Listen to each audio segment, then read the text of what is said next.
Pernah dengar tak tentang ikon penerbangan Malaysia yang dulu jadi kebanggaan negara tapi lepas tu seolah-olah bersara? Nah, hari ini ikon ni kembali dan kemunculan semula lapangan terbang Subang ni memang cukup mengejutkan. Jom kita bongkar ceritanya.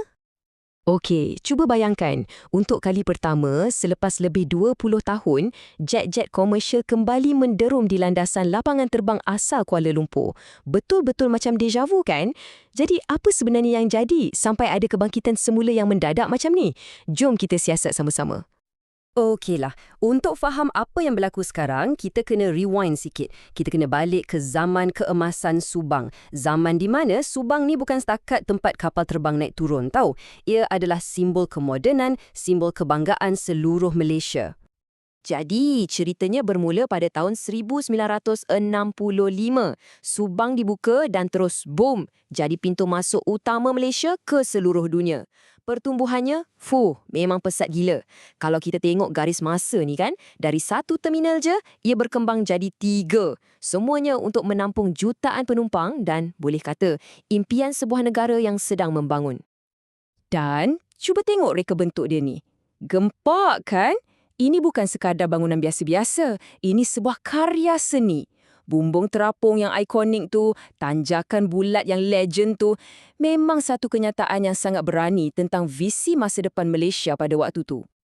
Dan cita-cita Subang ni tak berhenti setakat reka bentuk je. Landasan dia pada masa tu adalah yang paling panjang di Asia Tenggara. Memang dibina khas untuk sambut pesawat-pesawat gegasi dari serata dunia. Boleh kata, inilah jambatan yang menghubungkan Malaysia dengan pentas antarabangsa. Tapi, macam biasa, kemasyhuran ni datang dengan harganya. Subang jadi terlalu popular sampaikan trafik udara melonjak naik dan ia tak dapat nak tampung lagi. Dan dari sinilah satu keputusan besar telah dibuat. Satu keputusan yang akan mengubah nasib Subang untuk selama-lamanya. Maka muncullah gergasi baru KLIA di Sepang. Dan pada tahun 1998, hampir semua penerbangan antarabangsa dipindahkan dari Subang ke sana. Prosesnya tu macam sekelip mata je. Satu hari Subang sibuk, esoknya dah jadi lain. Dan kesannya memang drastik gila. Cuba tengok graf ni. Jumlah penumpang dekat Subang jatuh merudung, hampir 90% dalam masa 2 tahun je. Bayangkan, dari berjuta-juta orang, tiba-tiba jadi sunyi sepi. Memang satu kejatuhan yang sangat-sangat mendadak. Jadi, Subang yang dulu gah sebagai pintu masuk utama negara, tiba-tiba jadi sepi. Dan yang paling menyedihkan, terminal utamanya yang ikonik tu dirobohkan pada tahun 2003. Itulah dia, penamat sebuah era yang gemilang. Tapi, cerita Subang tak berakhir di situ. Macam burung Phoenix, dari abu kemerosotan tu lahir satu kehidupan yang baru. Subang tak hilang tuan-tuan dan puan-puan. Sebaliknya, ia mencipta semula identiti dirinya. Jadi, apa yang Subang buat? Ia tukar strategi. Daripada sebuah hub komersial yang sibuk, ia fokus jadi pusat untuk jet pribadi, penerbangan korporat dan pesawat-pesawat yang lebih kecil. Satu langkah yang sangat bijak untuk pastikan ia terus relevan. Dan ia juga jumpa satu niche baru iaitu sebagai hub MRO. Apa tu MRO? Maksudnya penyelenggaraan, pembaikan dan baik pulih pesawat. Ini industri yang besar tau dan ia menjadikan Subang pemain yang sangat penting dalam ekosistem penerbangan di rantau ni. Ini bukan setakat nak survive je tau. Ini adalah satu strategi penjenamaan semula yang sangat terperinci.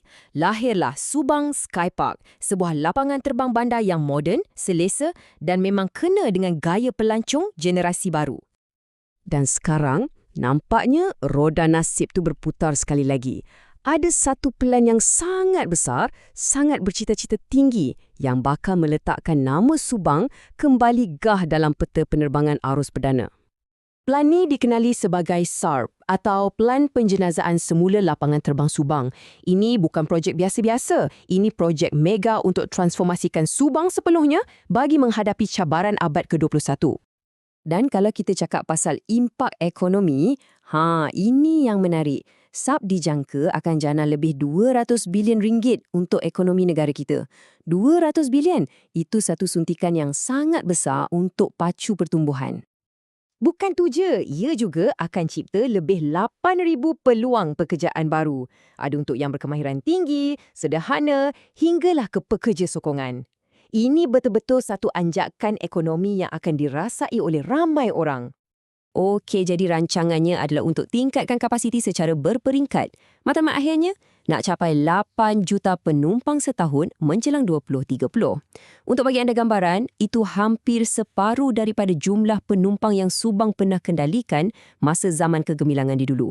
Wow. Dan inilah yang membawa kita balik kepada soalan kita tadi.